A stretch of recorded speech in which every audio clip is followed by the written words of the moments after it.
वज़ीर दाखिला मोहसिन नकवी बाग आज़ाद कश्मीर में शहीद मेजर साद बिन ज़ुबैर की रिहाइशगाह पहुंचे और शहीद के अहल खाना से मुलाकात करके बेटे की शहादत पर गहरे दुख और अफसोस का इजहार किया। मोहसिन नकवी ने शहीद मेजर साद के वालिद, वालदा और भाई को दिलासा दिया और उनके बुलंद हौसले को सराहा।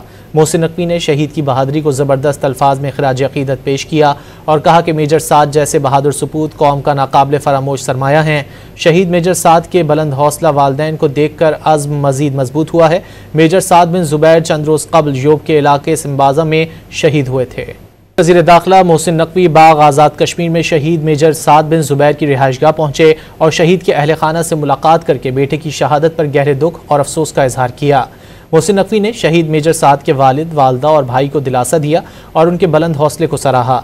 मोहसिन नकवी ने शहीद की बहादुरी को ज़बरदस्त अल्फाज में खिराज अक़ीदत पेश किया और कहा कि मेजर साद जैसे बहादुर सपूत कौम का नाकाबिल फरामोश सरमाया हैं। शहीद मेजर साद के बुलंद हौसला वालदैन को देख कर अज़्म मज़ीद मजबूत हुआ है।